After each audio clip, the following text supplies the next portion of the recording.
Que tem gelo nos polos do nosso planeta e em cima das montanhas, a gente sabe porque a gente vê. Mas desde quando será que esse gelo está lá? Será que ele sempre existiu? Como que a gente pode saber isso? Saber quando começou a ter gelo em algum lugar? Por que será que esse gelo aparece ali de repente? É sobre isso que a gente vai falar hoje. Então, continuando essa nossa série de vídeos sobre esse livro, O Clima da Terra, Passado e Futuro, hoje a gente vai para o último capítulo desse grande bloco, que é, a gente saiu do último vídeo numa terra bem mais quente, no efeito estufa, e hoje a gente vai entrando nessa terra um pouco mais fria, com gelo nos polos. E como é que a gente sabe dessas coisas, né? Disso que a gente vai falar. Então a gente tem... Bom, e aí como é que a gente enxerga isso de uma forma simplificada? A gente tinha uma terra mais quente, 100 milhões de anos atrás, e em algum lugar ali por volta de 50, 40 milhões de anos atrás, aqui no nosso eixo Y, a Terra começa a esfriar, representado por essa cor mais fria, um azul. E aí começa a aparecer gelo na Antártica em algum momento aí perto de 30 milhões de anos, 35 milhões de anos atrás, ainda um gelo não permanente. A partir de 30 milhões de anos começa a aumentar a permanência desse gelo, e aí a gente tem o que a gente tem hoje lá, que é uma cobertura espessa de gelo. Em algum momento, depois de 10 milhões de anos atrás, começa a aparecer gelo no topo dos Andes. E no hemisfério norte, o que está acontecendo? A gente tem uma transição de árvores de palmeiras, que tipicamente hoje a gente vê em regiões mais quentes, para árvores que estão mais acostumadas a clima frio, que cai a folha ali no inverno, ela fica como se estivesse hibernando. Então isso já mostra uma transição para um clima mais frio. E a gente encontra fósseis de ancestrais aí dos crocodilos que começam a desaparecer nessa transição. E aí você vê que é um pouquinho depois aqui no hemisfério norte essa transição em relação ao hemisfério sul. Então o que a gente encontra, por exemplo, numa região que hoje não existe mais, a gente encontra fósseis de árvores parecidas aqui, parentes da fruta-pão, que são árvores tipicamente tropicais, de clima tropical.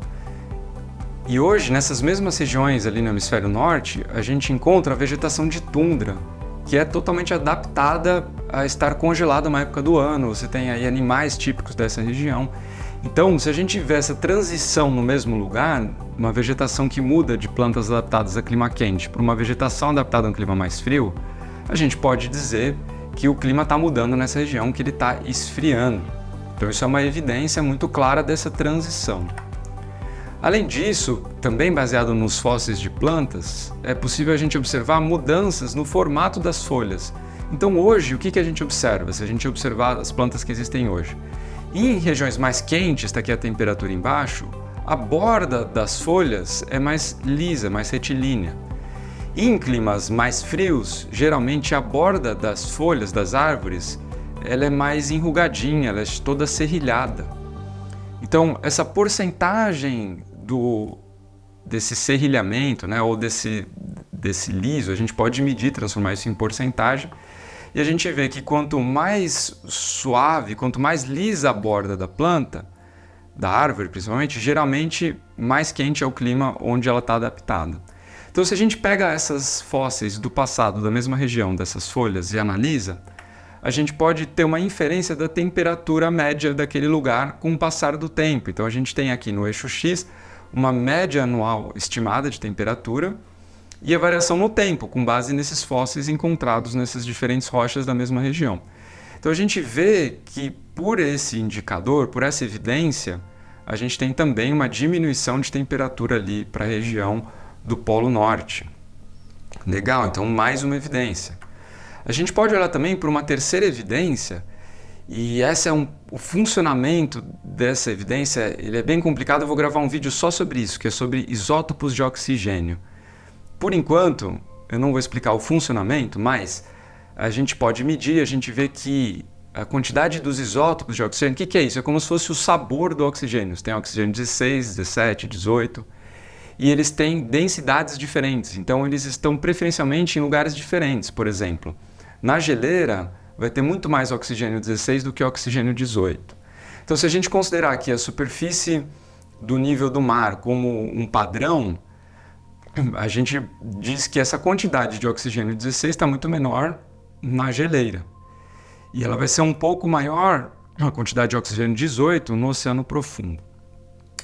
Então, o que isso importa para a gente? Se a gente pega organismos que formam suas carapaças, aqui, por exemplo, os foraminíferos que vivem nessas regiões profundas, eles formam sua carapaça com carbonato de cálcio, CaCO3. Então, esse oxigênio que é usado por esses animais para fazer a carapaça, ele vem da água do mar. Então, ele vai registrar a composição da água do mar na época em que ele viveu. E aí, se a gente analisa esses organismos que viveram há muito tempo atrás, esses organismos fósseis, a gente consegue reconstruir a composição da água do mar no passado. E isso mostra para a gente a quantidade de gelo que existia no passado. Então, se a gente faz isso aí para várias regiões do mundo, para essa água profunda, a gente chega nessa figura. E o que ela mostra para a gente? Um aumento nessa concentração do oxigênio 18, que estaria relacionado, então, como é relativo ao 16, com uma diminuição da quantidade de oxigênio 16 na água do mar. E o que diminui a quantidade de oxigênio 16 na água do mar? O acúmulo desse oxigênio 16 nas geleiras.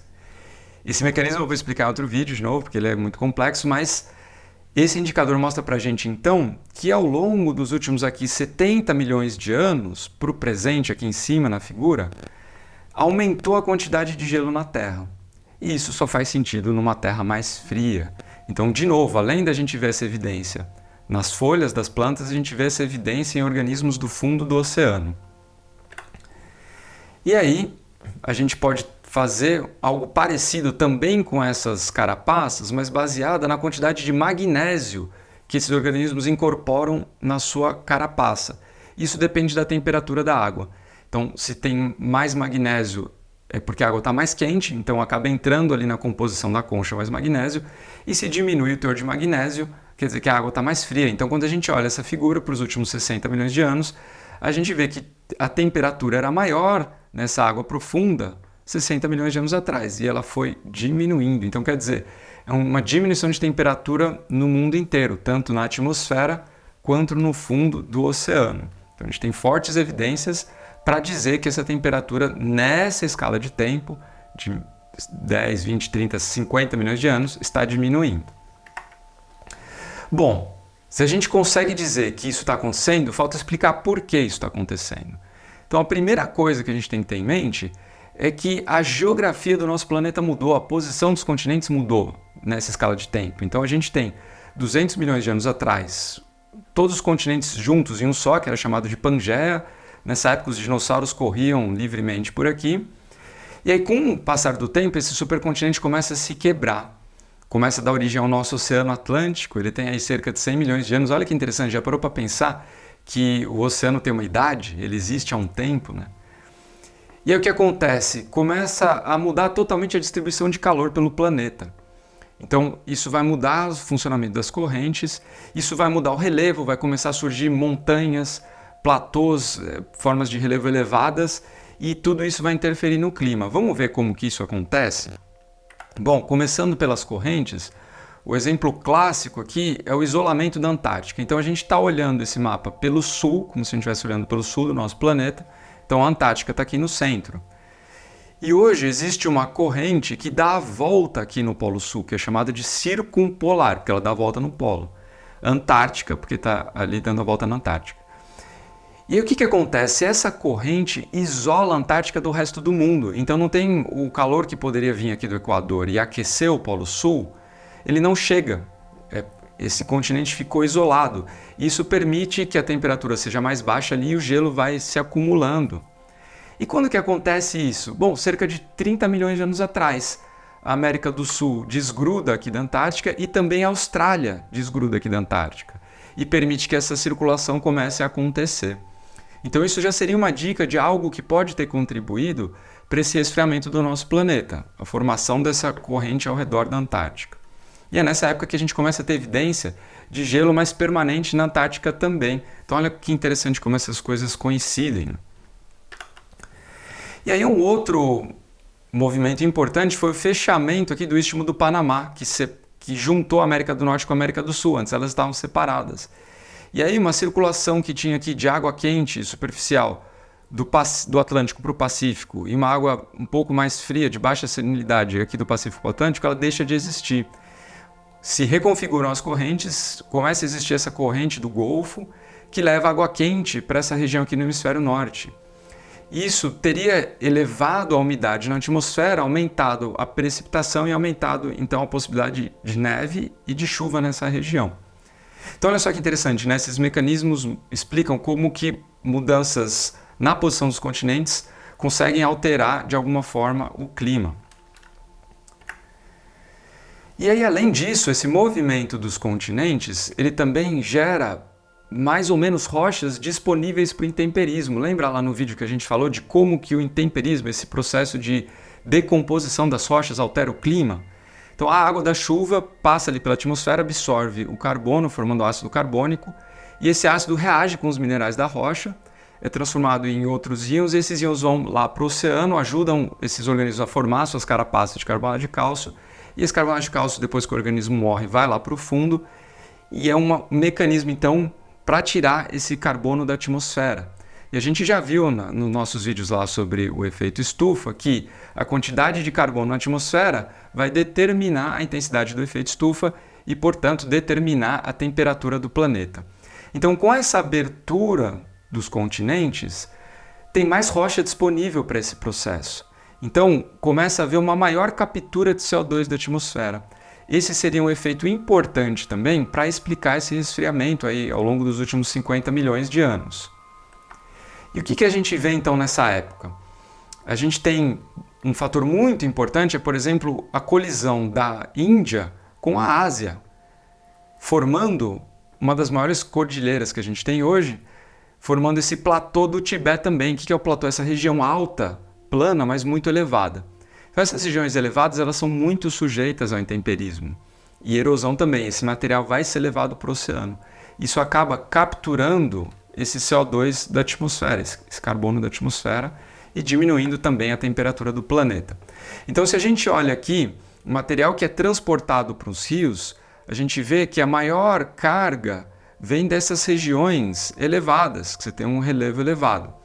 E é justamente esse material que ajuda a transportar esse carbono da superfície para o fundo do oceano e deixar ele num lugar armazenado.